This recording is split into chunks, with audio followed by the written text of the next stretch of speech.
ayat Al-Quran juga menjelaskan innama yakhshallaha min ibadil ulama. Bahwa yang takut kepada Allah ini hanya ulama. Pakai hasr innama. Berarti ya ilmu agama atau ilmu alam semesta, ilmu apapun yang bisa mendekatkan kepada Allah. Itulah yang mendapatkan fadilahnya ilmu. Tadi ayat Al-Quran innama yakhshallaha min ibadil ulama.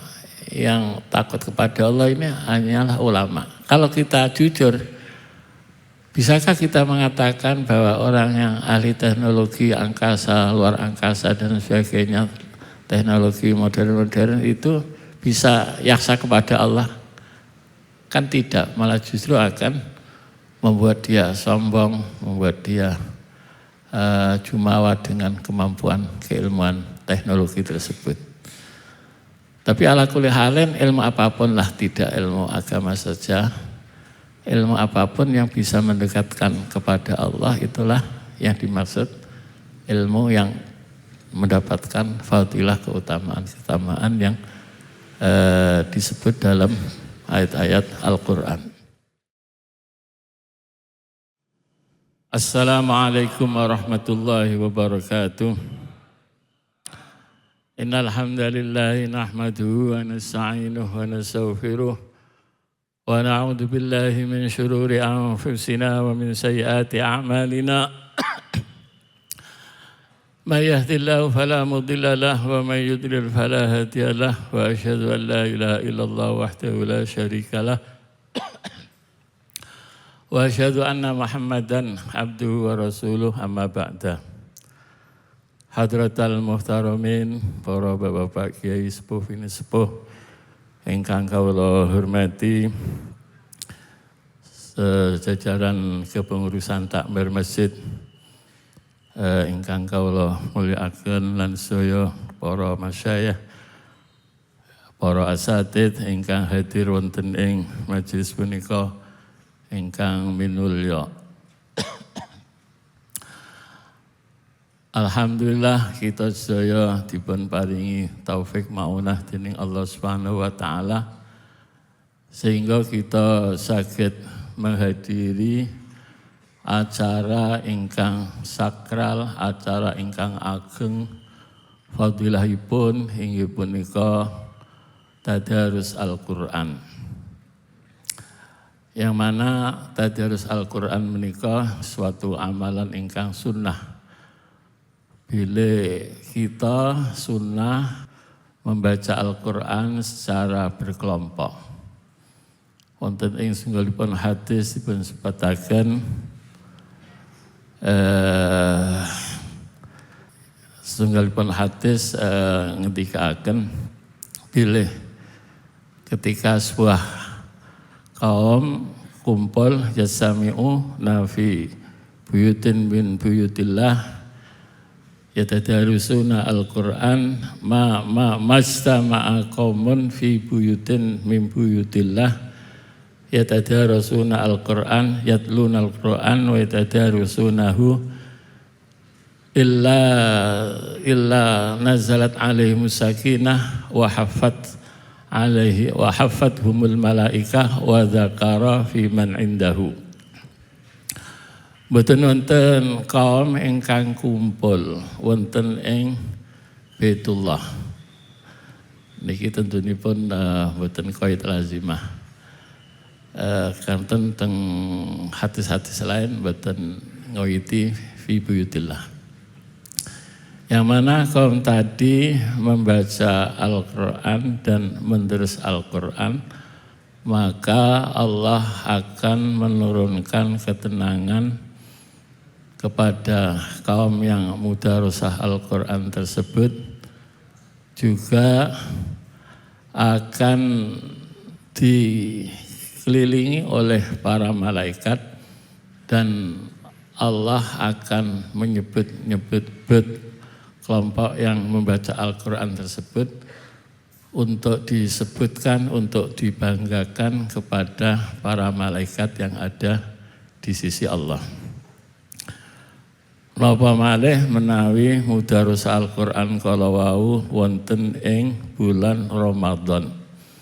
Menika suatu amalan ingkang selalu rutin dilakukan oleh malaikat Jibril mudarosah kalih Nabi besar Muhammad sallallahu alaihi wasallam inggih punika mudarosah Al-Qur'an. Keranten agengipun Al-Qur'an menika maka berkah fadilah Al-Qur'an menika mboten terkhusus datang tiang-tiang ingkang mudarosah saja, tetapi orang-orang yang menemani duduk. Yang menemani duduk orang yang mudarosah menika akan mendapatkan berkahanipun Al-Qur'an.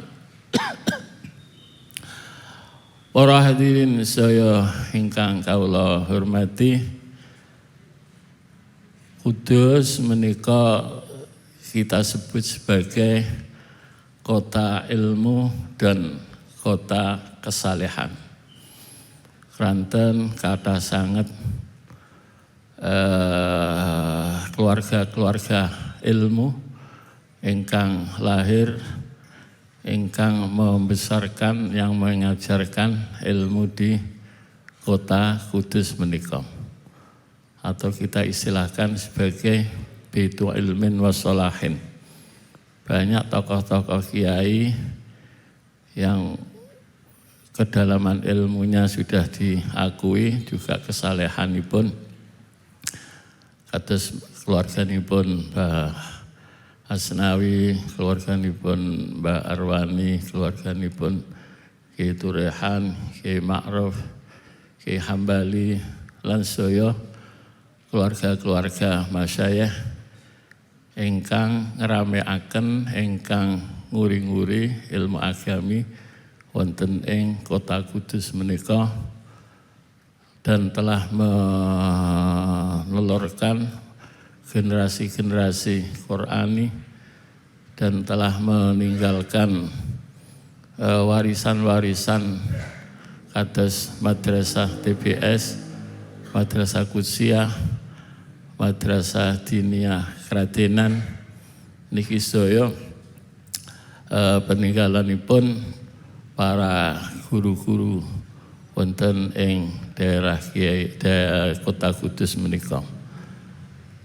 Hal menika tidak lepas saking jasa perjuangan dan dakwahipun Kanjeng Sunan Ja'far Shadiq.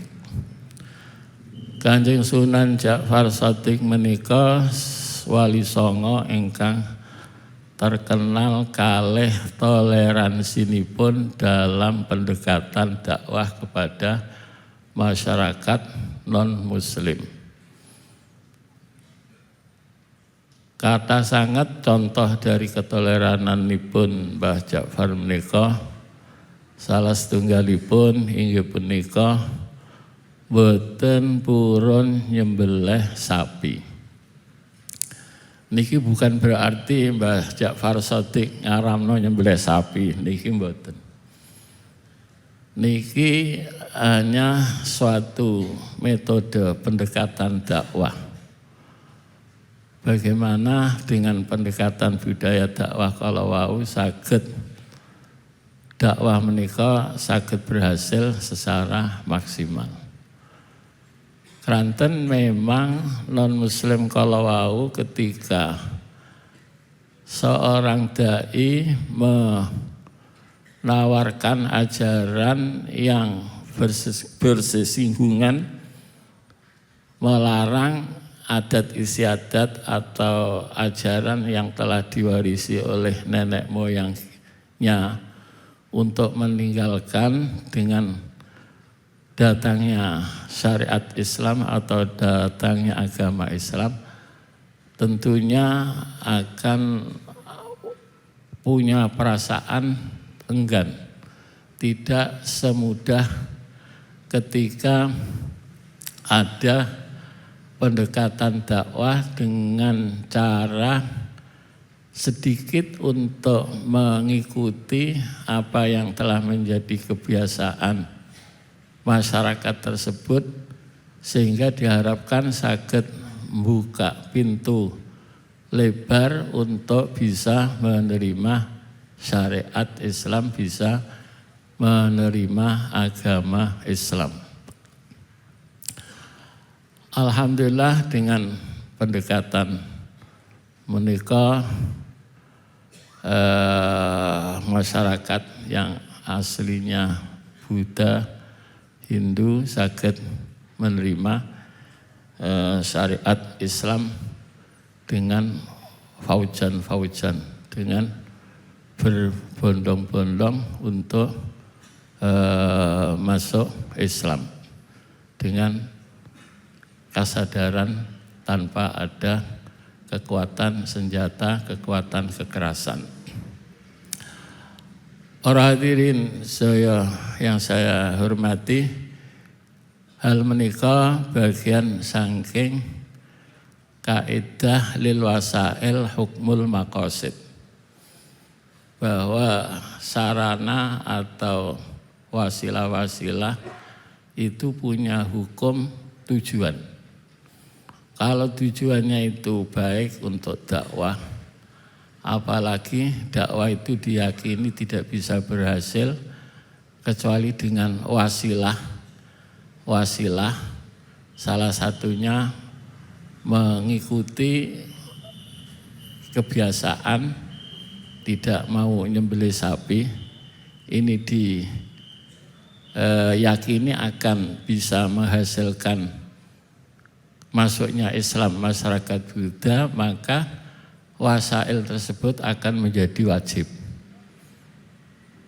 Para hadirin yang kula hormati,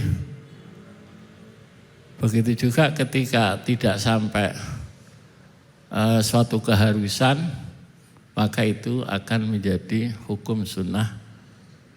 Dan kalau tidak sampai begitu akan bisa menjadi makruh dan sebagainya. Tinggal maqasid, tinggal tujuannya tersebut. Kalau untuk hal-hal yang negatif tidak sampai menjurus keharaman, maka itu akan menjadi makruh. Para hadirin saya ingkang kula hormati, begitu juga pendekatan dakwah yang dilakukan oleh wali songo yang lain dengan mengiringi acara dakwah tersebut dengan permainan-permainan gamelan gong yang itu kita anggap sebagai hal yang haram, maka itu juga bagian dari akhafuz dororen, akhafuz syarren. Karena pada waktu itu masyarakat Buddha akan sulit untuk diberi wejangan-wejangan ketika tidak diiringi dengan gamelan. Sehingga wujud dari gamelan yang kita itu anggap sebagai hal yang haram, ini suatu syar yang akhaf. Ada syar yang lebih besar, yaitu ketika mereka tidak didakwai sehingga akan tetap dalam kekufuran. Menikah juga bagian dari hal yang diperbolehkan menurut tinjauan fikih. Para hadirin yang saya hormati, Kota Kudus ini tidak asing bagi kaula pribadi. Rumiyin kula nalika tesih nem remaja niki sering dateng Kudus. Nyipeng dateng daleme Pak Yai Arifin. Ketika liburan teng madrasah kula menika nek liburan Pak Arifin kundur, kula nderek kundur nyipeng teng mriki. Bahkan ngantos kula niku nyipeng seminggu. Nyipeng teng daleme Pak Arifin, Pak Yai Arifin seminggu. Nderek dandangan. Tapi mboten nderek niku, nderek ngeroyok. nasi jangkrik mboten, nalika niku kula mboten wantun. Tesih kirang ageng khawatir didesak-desak oleh orang yang kuat-kuat. Jadi cuma ikut dandangan. Nasi jangkrik menika diyakini sebagai membawa berkah. Asbab min asbabi barakatillah. Sebab yang menjadikan Allah menurunkan anugerah kenikmatannya kepada hambanya. Duka teng mriki nasi niki disebar teng sabin duka mboten sebagai untuk diyakini keberkahan dan diyakini ada unsur rabuk untuk mensuburkan tanah tersebut. Kalau wonten ing daerah Pandeglang, wonten Mbak Kyai Dimyati Pandeglang menika ngawontenaken slametan, nasiipun juga diambil untuk keberkahan, inggih menika disebar teng sabin dengan harapkan angsal keberkahan sehingga tanamanipun akan melimpah, akan panen dengan hasil yang sae ingkang maksimal. Para hadirin saya ingkang kawula hormati, hal menika tentunipun wonten keyakinan, di samping keberkahan juga wonten dugaan dan yang kiat dengan pendekatan ilmu-ilmu atau adah bahwa tanah kalau wau menawi dicampur kalih nasi akan menjadi subur sehingga tanamanipun akan menghasilkan hasil ingkang kathah. Dados menika juga mboten menjadi masalah. Kados masalah kados teh niku dulu sering untuk dicampur untuk mencuci sarung Samarinda atau sarung yang lain. Teh itu sebagai minuman untuk manusia, tetapi untuk hal-hal yang diyakini ada kemanfaatanipun walaupun sedikit, menika mboten bagian dari idhaatul mal al-muharram, sah-sah saja. Kata sangat contoh menggunakan harta yang kita anggap sebagai idhaatul mal, tetapi karena ada unsur kemanfaatan walaupun sedikit, itu akan menjadi tidak haram, menjadi hal yang masrafnya diperbolehkan oleh syariat. Kados contonipun nyumet mercon. Nyumet mercon niki sekintas niku idhaatul mal, menyanyiakan harta. Wong duit beli kok hanya diobong. Tetapi di putusan-putusan Basul Masail mungkin di NU itu menyatakan itu tidak masalah karena ada kemanfaatan walaupun sedikit. Kemanfaatannya itu yaitu menikmati suara dor. Jadi suara dor itu nikmat. Sehingga enggak masalah nyumet mercon. Para hadirin saya ingkang kula hormati, datang Kudus niki wonten moto, ana semboyan, ana jargon yang sangat terkenal. Tidak hanya di Kudus saja, tetapi saya mendengar, yaitu moto semboyan jigang. Jigang itu dipopulerkan oleh Sunan Kudus itu. Jigang itu artinya ngaji beserta dan dagang. Semboyan moto niki kita anggap moto ingkang sae, ingkang perlu dipertahankan lan relevan untuk kita bangkitkan, untuk kita gugah lagi moto ini. Karena dua hal ini kok ngaji dan dagang semakin lama semakin kendor. Ngajinya juga semakin kendor, tidak seperti para ulama-ulama terdahulu, ulama-ulama kudus yang semangat mengajar, yang diikuti oleh para santrinya, oleh para muhibbinnya, oleh para santri-santrinya. Karena itu hal ngaji ini perlu digalakkan lagi, disemangatkan lagi, digugahkan lagi. Para hadirin ingkang kula hormati, karena di Kudus ini gudangnya kiai yang menasional.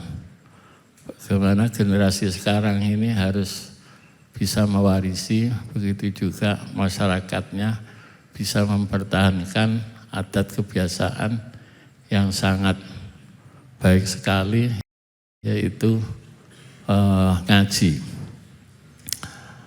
Walaupun di Kudus ini ada tokoh-tokoh kiai yang sangat terkenal kemampuan keilmuannya, tetapi tidak punya pondok. Seperti Kiai Turehan mungkin nggak punya pondok, Kiai Syaroni mungkin dulu nggak punya pondok, tapi sekarang mungkin putranya harus membuat pondok itu. Ini suatu hal yang tidak menjadi masalah, karena ketokohan keulamaan seorang itu tidak diukur seberapa banyak, seberapa bentuk fisik bangunan berupa pondok. Banyak sekali contoh seperti ini, seperti di Jakarta dulu itu ada kiai yang namanya Al-Muallim Syafi'i Hadzami. Di Betawi itu kiai itu disebut muallim. Syafi'i Hadzami ini sosok kiai yang alim, diakui oleh para kiai-kiai yang lain, ketokohannya, keulamaannya. Tetapi beliau tidak punya pondok, tetapi aktif mengajar masyarakat Betawi di masjid-masjid. Banyak halaqah-halaqah yang diadakan beliau di masjid-masjid dan membaca kitab-kitab seperti ala pesantren, dan banyak lulusan-lulusan yang mengaji kepada beliau menjadi tokoh-tokoh kiai dan menjadi ulama di daerah Betawi dan sekitarnya. Para hadirin yang kula hormati,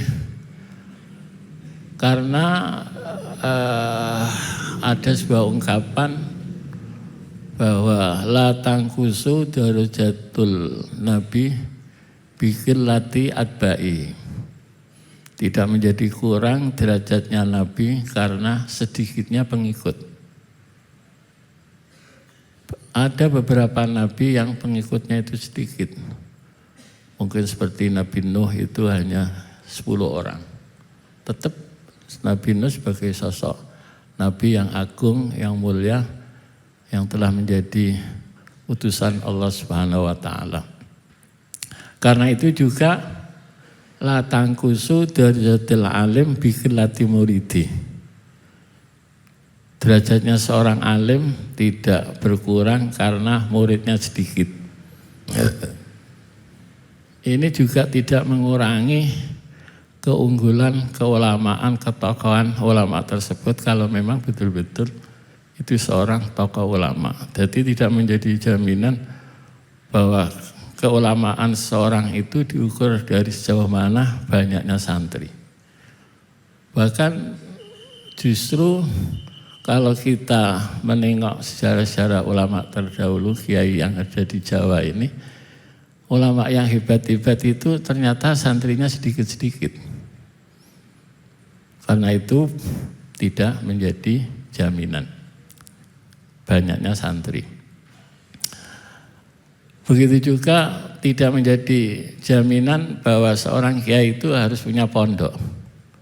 Itu juga tidak menjadi syarat dari keulamaan kiai.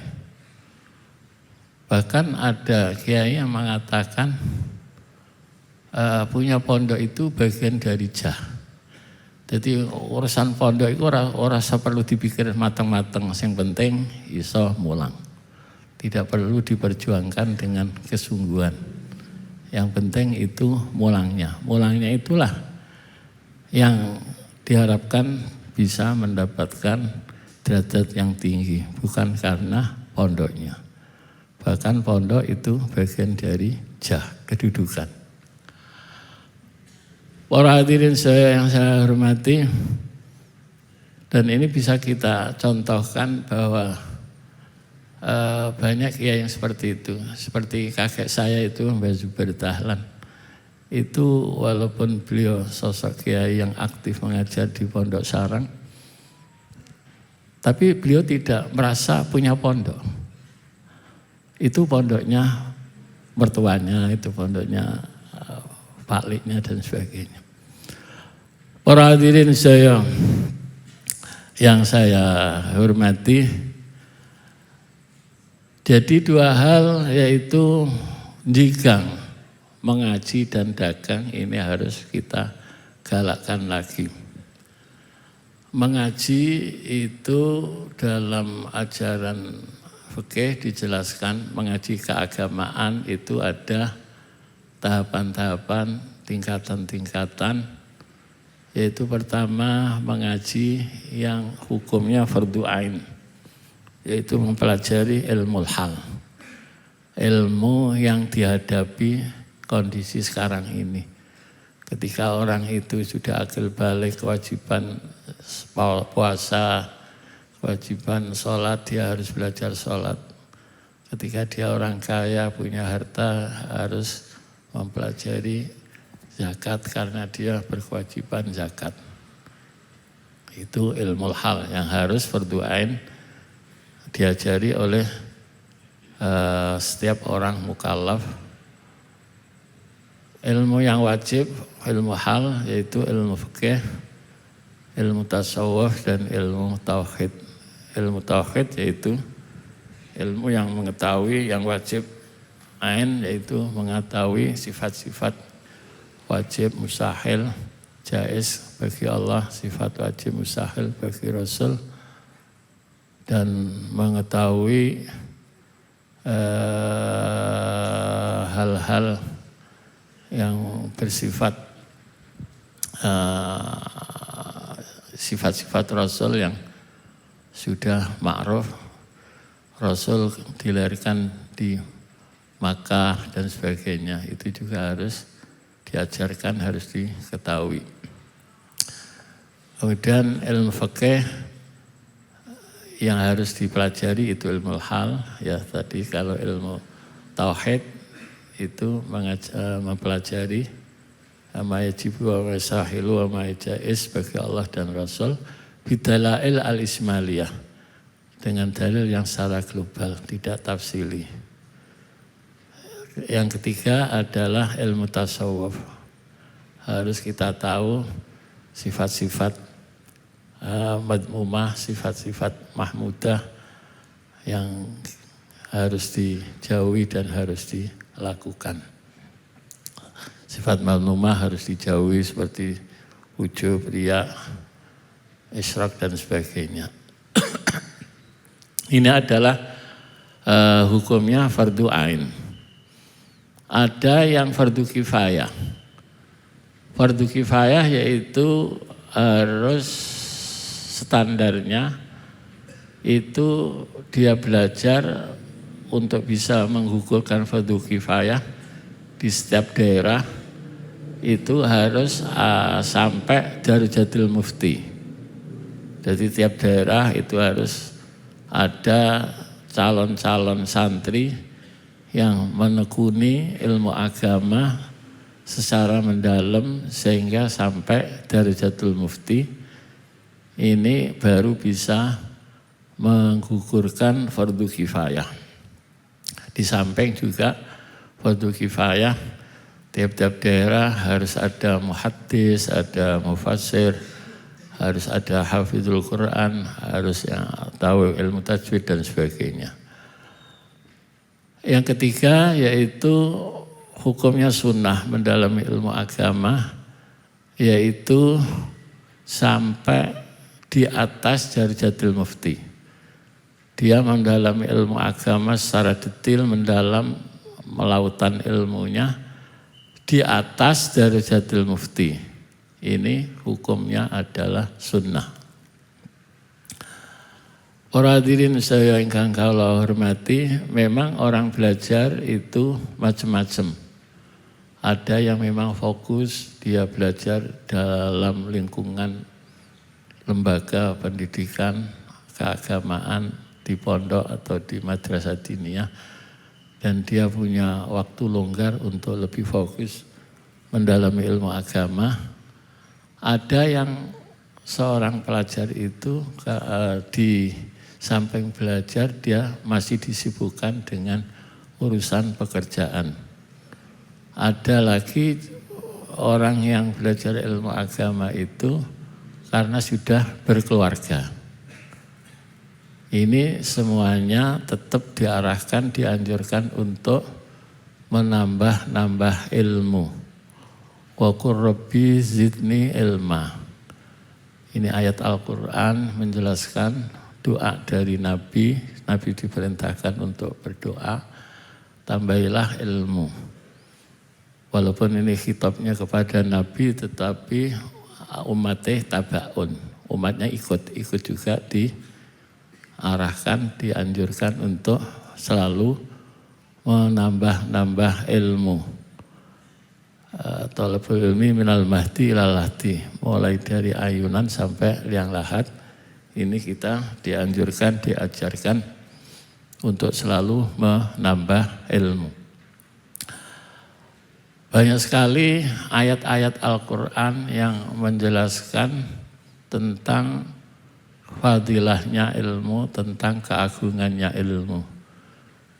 Dalam ayat Al-Quran, Nun wal qalami wa ma yasturun, demi pena. Ini menunjukkan qasam itu takdim, mengagungkan. Berarti Allah mengagungkan pena. Pena adalah alat, bagian dari alat untuk belajar. Banyak sekali syahidallahu annahu la ilaha illallah wa rasulullah ulul ilmi wa ulul ilmi.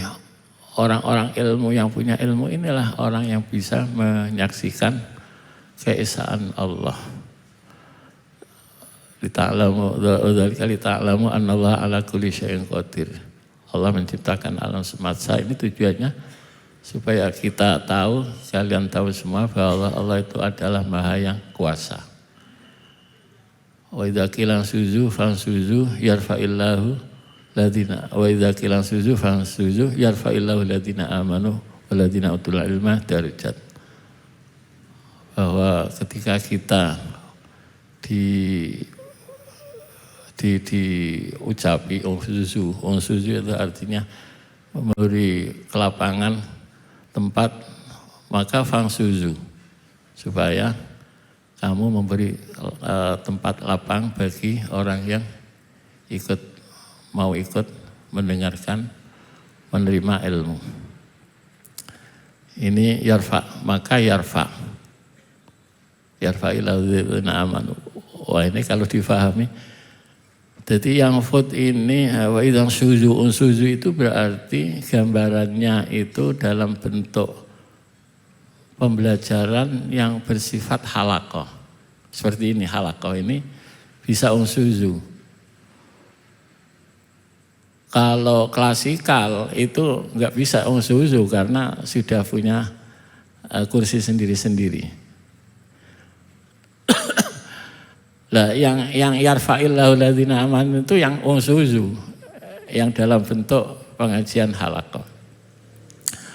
Karena itu para kiai-kiai dahulu itu banyak yang enggak setuju pembelajaran ilmu agama itu lewat klasikal.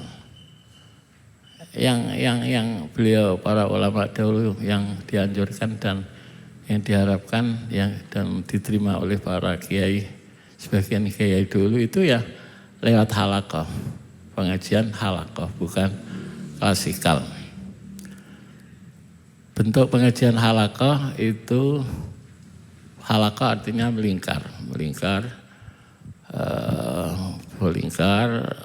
gurunya di depan, yang tengahnya itu kosong. Justru tidak baik ketika duduk di tengahnya halaqah. Itu dalam adab-adab belajar. Tetapi lama-kelamaan sistem klasikal ini diterima oleh para kiai. Bahkan sudah sepakat klasikal itu memang baik. Tapi dahulu sebelum merdeka, sebelum banyak sekali yang tidak setuju dengan klasikal. Karena memang klasikal ini bagaimanapun juga banyak nilai positif yang diambil dari sistem klasikal karena bisa terorganisir, bisa tertib, bisa teratur, bisa diketahui jenjang-jenjangnya, ada kompetisi dan sebagainya secara jelas. Kalau klasikal ini kan pokoknya ngaji, tidak ada ujian, tidak ada rapot untuk mengetahui nilai kemampuan siswanya. Para hadirin saya ingkang kula hormati, lalu ilmu yang diajarkan ini tentunya ilmu agama. Kalau ilmu umum itu ya sah-sah saja dan itu baik. Dan itu juga bagian dari kebutuhan fardu kifayah yang harus dilakukan oleh umat Islam. Tetapi ilmu agama ini ilmu yang memang punya nilai lebih, punya nilai fadilah lebih daripada ilmu-ilmu yang lain. Fadilah-fadilahnya ilmu yang disebut dalam beberapa hadis, asar, Al-Quran, itu para ulama mengarahnya tetap kepada ilmu agama. Atau ilmu la ilaha illallah. Artinya ilmu yang bisa lebih mendekatkan kepada Allah. Ilmu yang dengan ilmu tersebut dia akan tahu keesaan Allah. Itu secara umum begitu. Jadi ketika ilmu alam ini dibuat untuk pendekatan kepada Allah, ya sah-sah saja, dan itu bagian fadilah ilmu yang ada dalam beberapa ayat dan hadis. Karena kalau kita lihat syahidallahu annahu la ilaha illallah wa ulul ilmi qa'iman bil qisti. Ulul ilmi ini yang syahidah apa? Syahidah la ilaha illallah. Berarti arahnya ilmu ini memang ilmu sing arahnya untuk mengetahui kebesaran Allah dan mengetahui ketauhidan Allah. Dan kali ta'lamu annallaha ala kulli syai'in qadir. Allah menciptakan macam-macam, tujuannya apa? Li ta'lamu annallaha ala kulli syai'in qadir. Berarti arahnya ilmu yang dimaksud dalam ayat Al-Quran ini ilmu yang memang arahnya untuk mengetahui Allah. Ayat Al-Quran juga menjelaskan innama yakhshallaha min ibadil ulama. Bahwa yang takut kepada Allah ini hanya ulama. Pakai hasr innama. Berarti ya ilmu agama atau ilmu alam semesta, ilmu apapun yang bisa mendekatkan kepada Allah. Itulah yang mendapatkan fadilahnya ilmu. Tadi ayat Al-Quran innama yakhshallaha min ibadil ulama. Yang takut kepada Allah ini hanyalah ulama. Kalau kita jujur, bisakah kita mengatakan bahwa orang yang ahli teknologi angkasa, luar angkasa dan sebagainya, teknologi modern-modern itu bisa yakhsha kepada Allah? Kan tidak, malah justru akan membuat dia sombong, membuat dia jumawa dengan kemampuan keilmuan teknologi tersebut. Tapi ala kulli halin ilmu apapun lah, tidak ilmu agama saja, ilmu apapun yang bisa mendekatkan kepada Allah itulah yang dimaksud ilmu yang mendapatkan fadilah, keutamaan yang disebut dalam ayat-ayat Al-Quran. Para hadirin saya ingkang kula hormati, dalam ayat Al-Quran juga wa minhum dzalimun nafsi wa minhum muqtasid wa minhum sabiqum bil khairat. Jadi manusia ini ada 3, dzalimun nafsi, muqtasid, dan ada sabiqum bil khairat. Orang yang berlomba-lomba dalam kebaikan. Siapa sabiqum bil khairat? Ahli tafsir menjelaskan bahwa sabiqum bil khairat itu adalah orang yang punya ilmu dan diamalkan kemudian diajarkan. Ini orang yang betul-betul disebut Allah sebagai sabiq, sebagai orang yang juara terdepan, yaitu orang yang punya ilmu, mengamalkan dan mengajarkan. Para hadirin saya ingkang kula hormati, wis di ilmu diamalno isih diajarno. Ini sosok orang yang memang betul-betul punya keagungan, kelebihan yang dibanggakan oleh Allah, yaitu sebagai sabiqum bil khairat.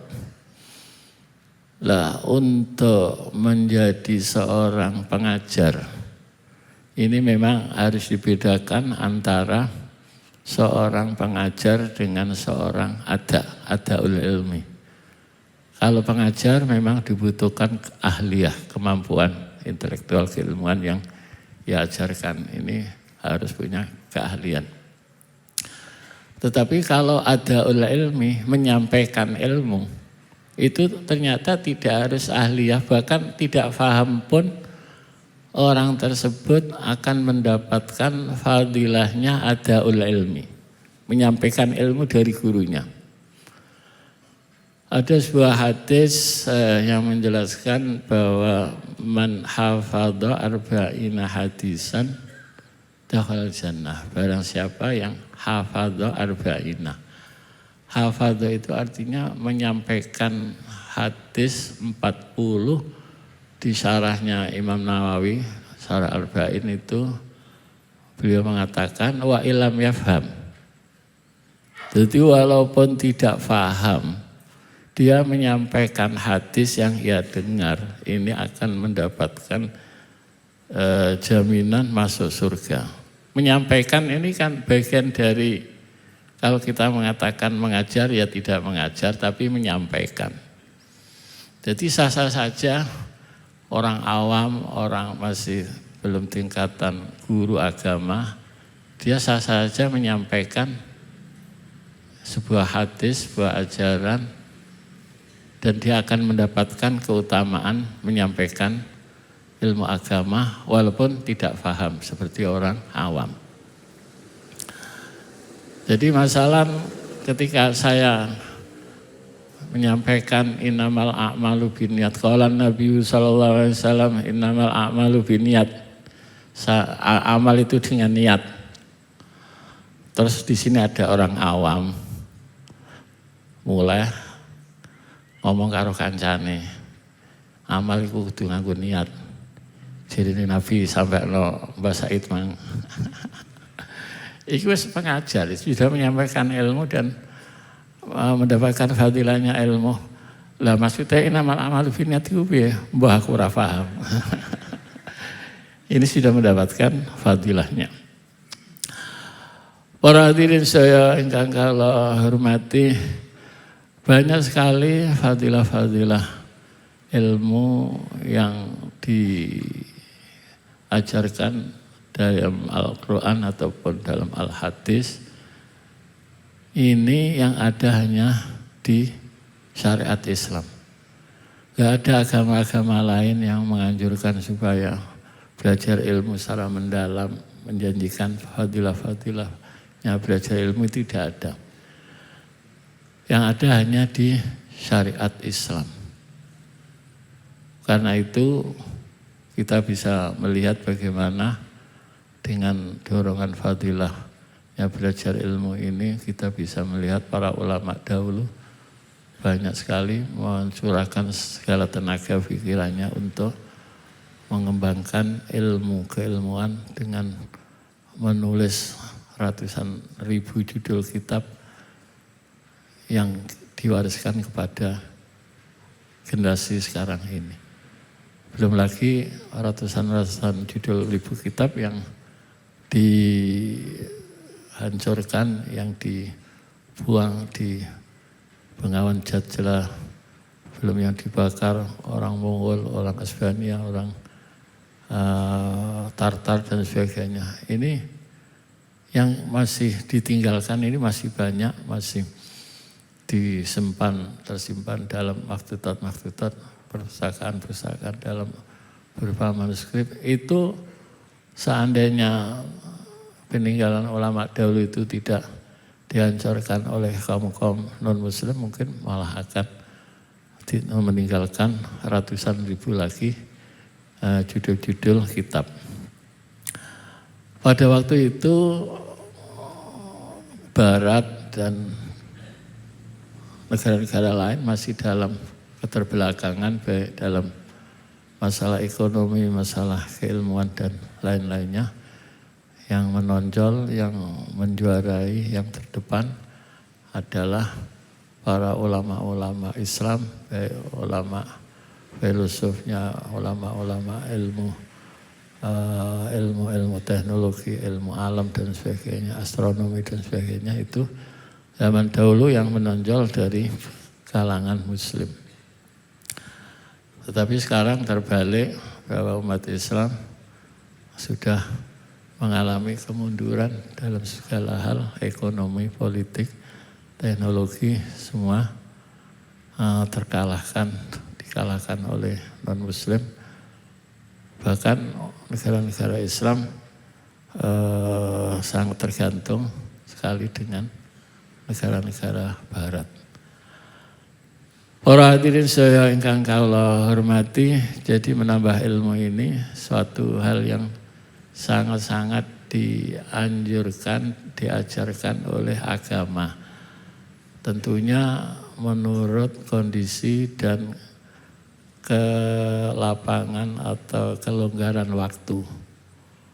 Karena orang belajar tentunya ada kondisi-kondisi yang beda satu dengan yang lainnya. Ada yang sudah berkeluarga, ada yang sibuk dengan pekerjaannya, tetapi walaupun toh begitu, Qur Rabbi zidni ilma ini jangan begitu saja diabaikan. Harus selalu menambah ilmu. Bagi-bagi santri khususnya jangan puas atas ilmu yang telah diperoleh. Karena ilmu ini bagaikan bahrun la sahilalah, lautan yang tidak ada tepinya karena sangat luasnya, dalamnya ilmu. Apalagi manusia itu pelupa. Dipelajari 1 bulan, 2 bulan lupa, dipelajari lagi lupa. Al-insan mahal khata' wa nisyan. Al-insan mahal khata' wa nisyan. Bahkan kalau ilmu itu semakin didalami akan mengungkapkan, menunjukkan kepada kita kekurangan-kekurangan. Jadi uang semakin tekun belajarnya, semakin dalam ilmunya, itu akan tahu kekurangannya.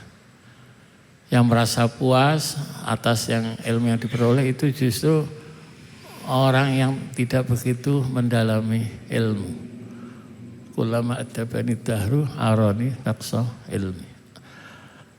Para hadirin saya ingkang kula hormati,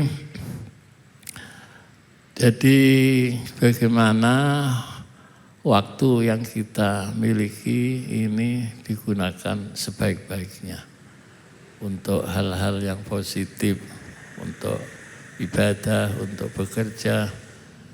Kalau masih ada waktu longgar atau diusahakan ada sisihkan waktu untuk menambah ilmu walaupun hanya seminggu sekali, hanya 1 bulan sekali, sehingga betul-betul menjadi orang yang jamek bainal ilmi wal amal. Punya ilmu, selalu berusaha untuk menambah ilmu di samping disertai dengan amal. Orang yang bisa menjamekkan kedua hal, ya selalu menambah ilmu, selalu tidak puas atas ilmu yang ia peroleh, sehingga menjadi orang yang tahu, kemudian disertai dengan mengamalkannya. Ini tentunya akan menjadi orang yang dalam tingkatan yang sangat-sangat tinggi. Karena di dunia ini hanya 2, yaitu tidak ilmu ya amal. Kalau orang itu sudah bisa ilmu dan amal, tentunya dia akan mendapatkan derajat yang sangat tinggi di sisi Allah Subhanahu wa ta'ala. Para hadirin saya yang kalau hormati, jika ngaji dan dagang. Para hadirin saya yang hormati, syariat Islam ini betul-betul mendorong untuk kita bekerja. At-tajir as-saduq yusaru ma'an nabiyin wasyada wassalihin. Harta ini sebagai anugerah, sebagai fadilah keutamaan yang diberikan oleh Allah kepada hamba-hambanya yang bertakwa. Para hadirin saya yang saya hormati, dan harta ini diberikan oleh Allah untuk bisa dinikmati. Artinya sah-sah saja kita menikmati kenikmatan dunia. Allah Subhanahu wa ta'ala bersabda, Qul man harrama zinatallahi allati akhraja li ibadihi wat thayyibat. Nah, ini yang hafal Al-Qur'an saya mohon meneruskan. Qul man harrama zinatallahi allati akhraja li ibadihi. Terusnya itu pokoknya ayatnya itu bahwa kenikmatan itu untuk orang-orang yang bertakwa. Kurang lebihnya begitu, tapi saya ayatnya lupa. Pokoknya seterusnya ayat. Qul man harrama zinatallahi allati akhraja li ibadihi wat thayyibat. Terusnya itu bahwa Allah memberikan nikmat ini untuk hamba-hambanya yang bertakwa. Khalaqalakum ma fil ardi jami'a. Allah menciptakan untuk kamu. Kamu itu umat Islam. Ma fil ardi jami'a. Apa yang ada di muka bumi ini untuk kamu. Kamu itu umat Islam. Para hadirin saya yang kalau hormati, karena itu Allah menjelaskan bahwa kelapangan harta, banyaknya harta yang diberikan oleh Allah kepada hambanya ini adalah bagian dari pembalasan yang diberikan di dunia selain nanti di akhirat. Allah Subhanahu wa ta'ala bersabda, walau aman wa fatahna alim barakati minas samawat. Bagaimana itu?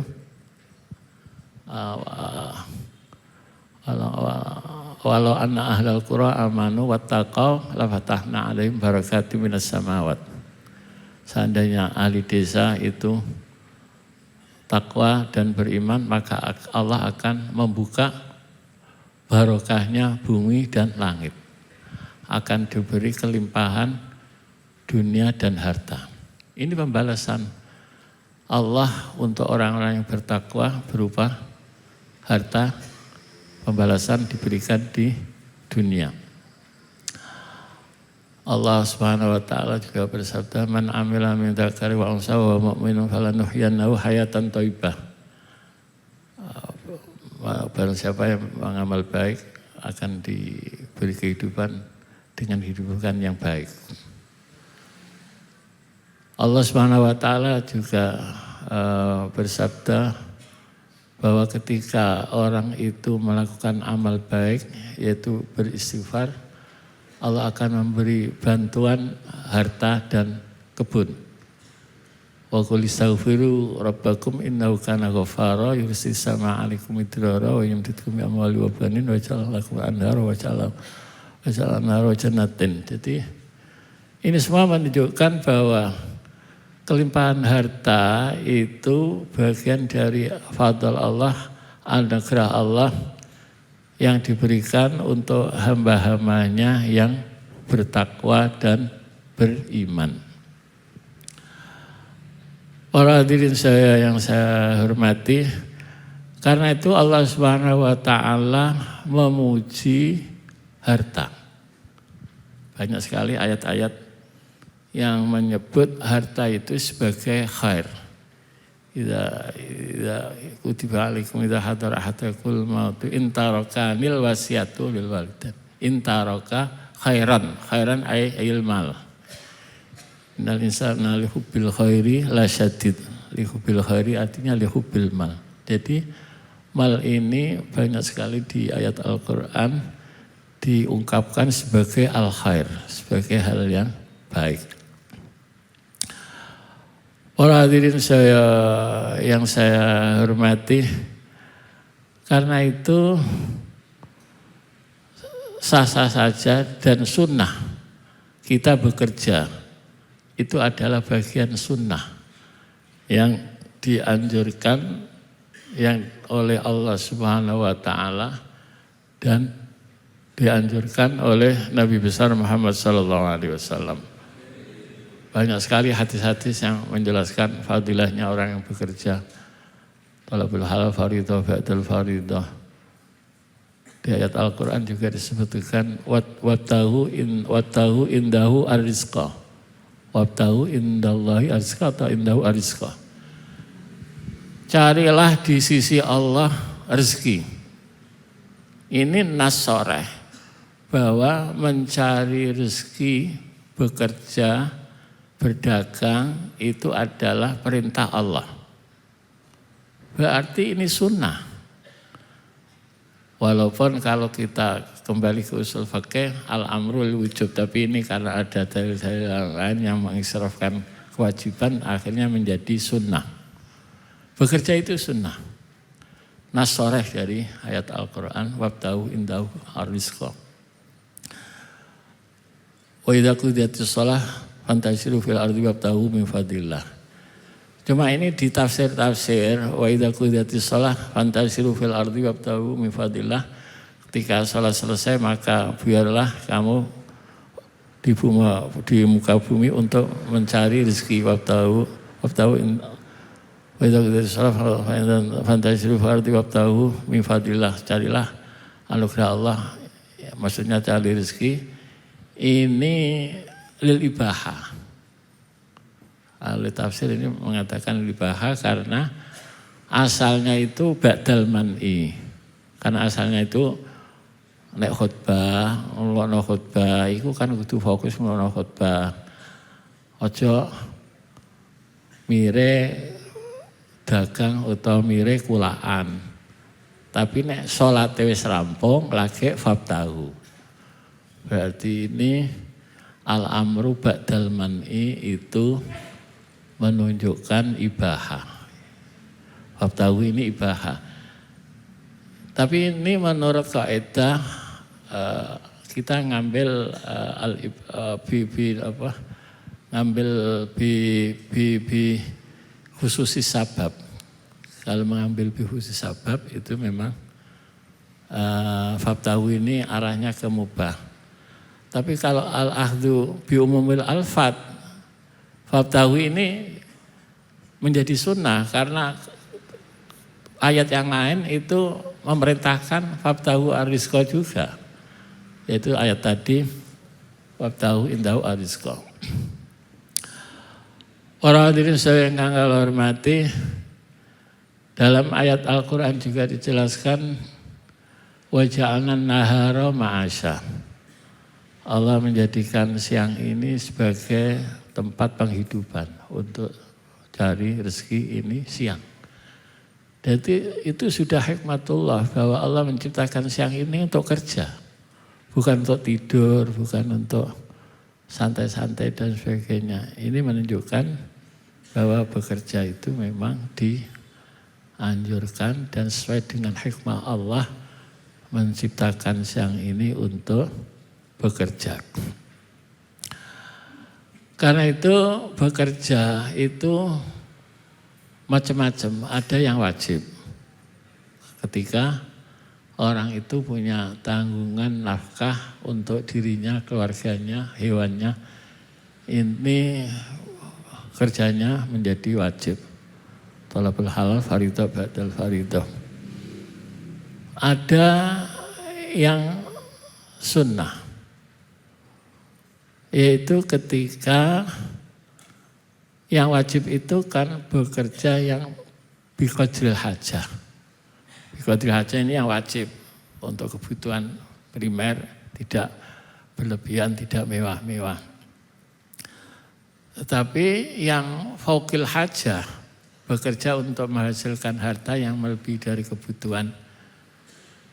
Kalau bekerja yang biqadril hajah itu bagian dari mazra'atul akhirah. Jadi dunia itu ladang akhirat, yaitu ketika mencari biqadril hajah. Tetapi ketika bekerja itu melebihi hajah, ini dilihat makomnya. Kalau makom kasab ya kasab, kalau makom tawakal juga tawakal. Itu kalau kita mengikuti pendapat bahwa kasab itu yunafi at-tawakkul. Wong kok kerja itu berarti dianggap kelompok bagian orang yang tidak tawakal. Tetapi kalau kita mengatakan al-kasbu la yunafi tawakkul, walaupun bekerja tetap bisa dikatakan tawakal. Ketika dia berusaha ikhtiar dohir, tetapi dia tawakal memasrahkan hasil apa yang ia kerjakan kepada Allah, maka dia sebagian mayoritas ulama dia masih dikatakan orang yang mutawakil. Kalau al-kasbu la yunafi tawakkul, maka orang bekerja itu biqadril hajah itu tetap sunnah. Bekerja biqadril hajah itu sunnah. Apalagi hasil dari biqadril hajah disedekahkan. Nah, harus dipahami. Apalagi kerja yang biqadril hajah hasilnya disedekahkan untuk hal-hal yang positif. Itu malah fadilahnya baik. Tidak disedekahkan pun itu sunnah, karena bekerja itu perintah dari Allah, perintah Nabi. Para hadirin saya yang saya hormati, walaupun toh bekerja biqadril hajah ini sunnah, tetapi kita sadar dan kita tahu bahwa ketika kita bekerja biqadril hajah, melebihi hajah, ini tidak sepi dari bahaya-bahaya. Yaitu ketika kita asik dengan keduniawiaan, ketika kita berupaya kompetisi sungguh-sungguh, berupaya untuk menghasilkan harta yang sebanyak-banyaknya, sehingga menganggap bahwa dunia itu menjadi tujuan, sehingga ia lalai dengan hal yang semestinya harus dikerjakan. Ketika melakukan bekerja harus sesuai dengan tatanan-tatanan agama. Dan ketika kita asik dengan harta, mengeruk harta, ini dikhawatirkan akan kita terlena, tergoda oleh kemewahan dunia sehingga kita lupa ingat kepada Allah Subhanahu wa taala. Jadi kekhawatiran-kekhawatiran yang demikian itu yang diperingatkan oleh syariat oleh Nabi besar Muhammad SAW. Karena itu banyak hadis yang menjelaskan afat-afat dari harta ketika kita terlena dengan gemerlapan dunia. Nabi besar Muhammad SAW bersabda, "Innalikulli ummati fitnah wa fitnatu ummati ad-dunya. Innama amwalukum wa auladukum fitnah." Di dunia ini banyak godaan-godaan. Karena itu kita harus waspada, harus tidak lengah dengan godaan-godaan duniawiyah yang sehingga melupakan kita melakukan zikir kepada Allah, bahkan melupakan iman kepada Allah. Dan mayoritas di Al-Quran itu menggambarkan orang-orang yang terlena duniawiyah sehingga tidak iman kepada Allah itu mayoritas, atau bahkan saya belum bisa mengatakan semuanya ya, tapi mayoritas itu diarahkan oleh orang-orang kafir. Fala tu'jibka amwaluhum wa auladuhum. Jadi ini arahnya kepada orang-orang kafir.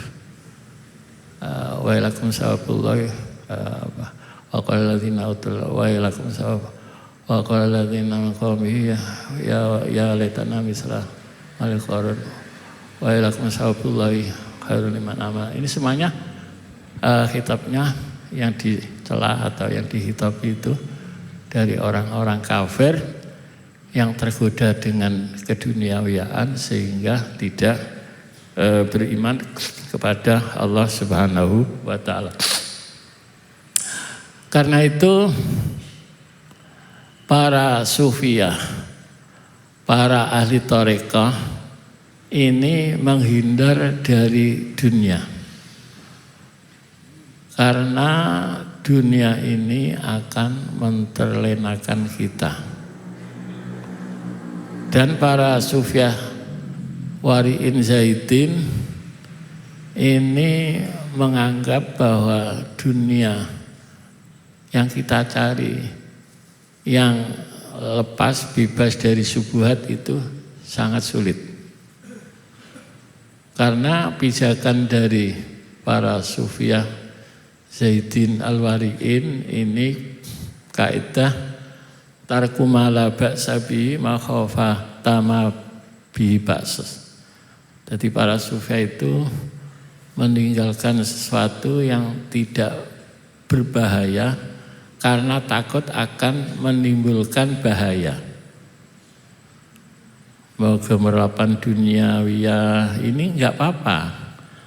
Tapi karena takut dengan gemerlapnya dunia, banyaknya harta akan menterlenakan kita ingat kepada Allah, sehingga para ulama sufiyah ini meninggalkan, menjauhi ad-dunya. Para hadirin saya ingkang kula hormati, dan para sufiyah ini menganggap bahwa dunia dan akhirat itu bainal masyriq wal maghrib. Ora iso dijamekna. Baina dzarrah, antara maru dengan zaujah yang lain. Jadi dunia ini menurut makalahnya para sufiyah ini bainal masyriq wal maghrib. Kalau akhirat ini di timur, kok ngejar dunia di kulon. Semakin dunia dikejar ngulon-ngulon terus, maka akan jauh dari akhirat, yaitu timur. Sehingga tidak mungkin untuk bisa orang itu ya hebat dalam akhirat juga hebat dalam ad-dunyawiyah. Mesti ada yang dikalahkan. Ini kaidahnya ulama sufiyah. Para hadirin yang Allah hormati, tetapi ulama ahli syariah ini jalan tengah. Karena Allah khairul umur awsatuha. Baik-baiknya perkara itu tengah. Umur itu termasuk min umuruddin ini yang baik adalah jalan tengah. Bahwa kita tetap bekerja. Tetapi bagaimana pekerjaan itu tidak melenakan kita, melupakan kita kepada Allah. Sehingga bisa sesuai dengan ayat Al-Quran, rijalun la tulhihim tijaratan rijalun la tulhihimul rijalun la tulhihimul an dzikrillah. Rijalun la tulhihimul, pokoknya yang tijarah yang tidak melenakan dari zikir Allah. Para hadirin saya hormati, dan kita sebagai ulama syariah atau sebagai santri syariah tetap harus yakin bahwa walal akhiratu khairu wa abqa. Bahwa akhirat itu lebih baik dan lebih kekal. Kita harus yakin. Dan itu daunnya Imam Ghazali. Jadi ketika Imam Ghazali itu menguraikan dengan jelas bahwa dunia itu dengan akhirat bainal masyriq wal maghrib, dan orang itu jangan terlena dengan ad-dunyawiyah, itu arahan beliau itu demikian. Tetapi akhirnya beliau mengatakan, tapi wis ora apa-apa, menikmati dunia ora apa-apa, kerja ya ora apa-apa, tapi harus punya keyakinan bahwa wal akhiratu khairu wa abqa. Harus punya keyakinan bahwa akhirat itu lebih baik, lebih kekal. Qul hal unabbiukum bi khairin min dzalik lil ladzina amanu wattaqaw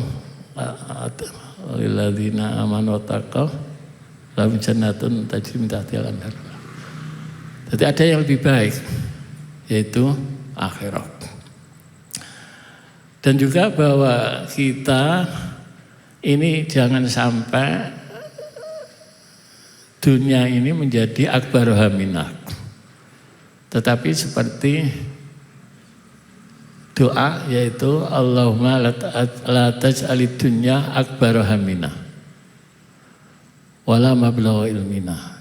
Ya Allah, janganlah dunia ini menjadikan sebagai hal yang lebih penting bagi kita, dan tidak mablagha ilmah, dan tidak suatu yang puncaknya pengetahuan kita tentang masalah duniawiyah. Jangan. Mafhum mukhalafahnya berarti kalau ad-dunya kabira haminah, ini masih sah saja. Kabira haminah. Tapi jangan sampai akbara haminah. Para hadirin saya hormati, bahwa memang syariat ini penting. Orang makomnya itu macam-macam. Kita tidak bisa menyalahkan sufiyah yang begitu menghindar ad-dunya. Tetapi yang menjadi pegangan umum itu adalah syariah.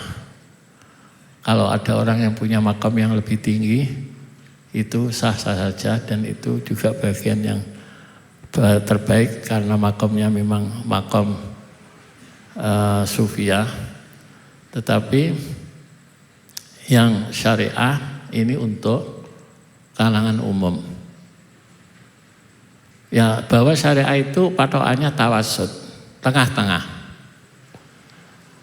Di kitab Ihya itu ada seorang sufiyah, ini padahal sufiyah ya, punya santri mutasawwif yang betul-betul ngetuk.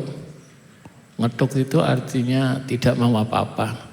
Pekerjaannya wirid, zikir, ingat kepada Allah, sholat tahajud, tidak mau kerja, tidak mau apa. Kemudian kiai tasawufnya ini wis lereni. Lu dikira cuma kakek, wis lereni kerja dan sebagainya, umumnya kayak uang. Ini menunjukkan bahwa seorang Syekhut Thariqah itu tidak boleh memaksa muridnya untuk kudu melok Thariqah atau kudu melok mutasawuf dan sebagainya. Kalau kondisinya murid itu belum kuat atau belum layak untuk menjadi Thariqah atau menjadi mutasawuf yang kuat, ya diarahkan jangan. Mungkin guru tasawuf tadi melihat murid ini akan tidak baik kalau meniru apa yang telah dilakukan oleh gurunya tersebut. Para hadirin yang saya hormati, karena itu bahwa kita semua umat Islam meyakini bahwa kekayaan harta itu bukan segala-galanya, tetapi amal soleh, akhlak yang baik ini adalah kekayaan yang banyak, yang berlimpah, yang akan kita petik manfaatnya tidak hanya di dunia tetapi juga di akhirat. Dan ini sudah menjadi kesepakatan para ulama dan cendekiawan baik muslim maupun non muslim bahwa banyaknya harta ini tidak sebuah hal yang akan menjadikan kita bahagia. Tetapi ada hal-hal lain yang akan menjadikan kita bahagia, termasuk akhlak yang mulia, amal soleh dan sebagainya. Karena kebahagiaan itu diukur oleh insyirahus sadri, jembari dodo, ketenangan hati, hatinya ayem dan sebagainya. Inilah yang akan menjadikan kita bahagia. Banyak sekali orang yang berlimpah harta tetapi dia tidak bahagia, bahkan bunuh diri. Kemarin saya dengar itu ada orang terkaya di Amerika, siapa? Elon siapa? Elon itu mengatakan, orang terkaya di dunia itu dari Amerika. Saya ini walaupun dia berkata, saya ini walaupun orang terkaya di dunia, tapi hal ini tidak menjadikan saya bahagia. Ini menunjukkan bahwa kebahagiaan tidak diukur oleh sejauh mana atau sebanyak, diukur oleh banyaknya harta. Para hadirin saya hormati, dan kita bisa banyak melihat bagaimana kebahagiaan itu bisa dimiliki oleh siapapun, orang yang miskin, orang yang fakir, orang yang tidak berkecukupan juga bisa menikmati kebahagiaan. Tidak hanya orang yang kaya raya saja.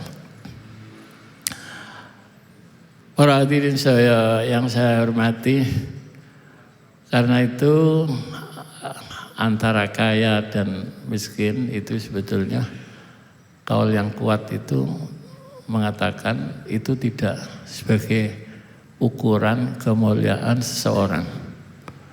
Orang itu kemuliaannya tidak diukur banyaknya harta. Dengan harta itu disedekahkan untuk kepentingan maslahat umat Islam. Tidak diukur oleh kefakiran seseorang. Orang fakir itu kemudian akan menjadi mulia di sisi Allah. Itu tidak. Yang menjadikan mulia itu adalah ketakwaannya kepada Allah lewat kayanya, atau ketakwaannya lewat kefikirannya. Jadi harta ini tidak bisa dihukumi baik atau buruk. Harta ini netral. Baik buruknya harta itu sejauh mana harta itu untuk kebaikan. Ketika harta itu untuk kebaikan akan menjadi baik. Tetapi harta itu ketika dibuat keburukan, maka itu akan menjadi buruk. Yang menjadi pertanyaan itu adalah ketika dia bekerja menumpuk harta, tetapi sedekahnya tidak seimbang dengan banyaknya harta, tapi niatnya itu untuk pengembangan usaha. Karena bagaimanapun juga usaha itu kan butuh modal juga. Tetapi dia tetap sedekah, tapi ala kadarnya, enggak berlebihan dalam bersedekah sehingga mengurangi pengembangan usaha. Ini memang tinggal niatnya. Kalau kan ada itu ghani syakir, kalau fakir sobir. Ghani syakir itu artinya orang kaya yang membelanjakan atau mengalokasikan harta yang lebih tadi untuk hal-hal yang kebaikan. Yang hajat dirinya setelah terpenuhi, kelebihannya ini untuk hal-hal yang baik, untuk sedekah dan sebaiknya. Tetapi ketika tidak semuanya untuk disedekahkan, tapi untuk pengembangan usaha, ini menurut Syekh Abdullah Al-Haddad itu ya baik, tapi kurang baik. Yang baik itu ya luwes sedekahno. Ketika tidak demikian, ini ya baik, karena punya niat tadi, punya niat. Mungkin nanti setelah itu akan wasiat sulus atau akan setelah mapan betul-betul misalnya mapan akan memberhentikan pengembangan, kemudian sulusnya untuk sedekah. Para hadirin saya hormati, begitu juga kefakiran, ini juga tidak bisa dianggap atau disebut standar kebaikan seorang. Karena itu ketika fakir dihadapi dengan Rasulullah gundur tidak ridho atas pemberian Allah, maka kefikirannya akan tidak baik. Tetapi kalau kefikirannya itu diterima dengan lapang dada, dengan ridho atas qada-qadarnya Allah yang telah mentakdirkan dia sebagai orang yang fakir, maka itu akan menjadi fakir yang baik. Para hadirin yang saya hormati, ini kelihatannya sudah cukup apa yang saya sampaikan, mudah-mudahan bermanfaat. Terus apa ini? Doa ya. Alhamdulillahirabbil alamin, hamdan yu'afina wa majidah, rabbana kama yanbaghi li jalalika wa bi sultanik. Allahumma salli ala sayyidina Muhammad salatan tunjina min jamil ahwali wal afat, taqdi lana min jamil hajat, tahiruna biha min jamil sayyiat, tarfa'una fi andaka 'ala darajat, tuballighuna bi aqsal ghayat min jamil khairatil hayat wa ba'dal mamat. Wa ala alihi wa sahbihi wa sallim. La ilaha illallah wal azim al halim, la ilaha illallah rabbis samawati rabbil ardi rabbil arsyil karim. Allahumma kashif al-gham farijal ham ya mujibata wa tuntarina idza ta'amka rahmat dunya wal akhirah. Wa rahimah wa rahmah bi hajatina wa qadha ya najah ya rahmatan tughnina biha ma siwak. Rabbana hab lana min azwajina wa dhurriyyatina qurrata a'yunin waj'alna muttaqina imama. Allahumma ij'al awladana wa talamidana min ahli al-ilmi wal khair wa la taj'al awladana wa talamidana min ahli syarri wad dar. Allahumma atina bidaka la ta'lina wa liyan siwak waj'alna min sarri ridaka la taj'alna min khalafa amrika wa sawak. Hasbunallah ni'mal wakil wa la hawla wa la quwwata illa billahil aliyyil azim. Allahumma ahdina bihidayaka la tuwallina wa la siwaka waj'alna min sabili ridaka. Allahumma aslina dinana, Allahumma aslina dinana, Allahumma aslina dinana. Allahumma fa'alna bima 'allamtana 'allimna ma yanfa'una wa zidna 'ilman nafi'an. Rabbana atina fid dunya hasanah wa fil akhirati hasanah wa qina adzaban nar. Sallallahu ala sayyidina Muhammad wa ala alihi wa sahbihi wasallam. Ana rabbika rabbil izzati amma yasifun wa salamun ala mursalin walhamdulillahi rabbil alamin. Al-Fatihah.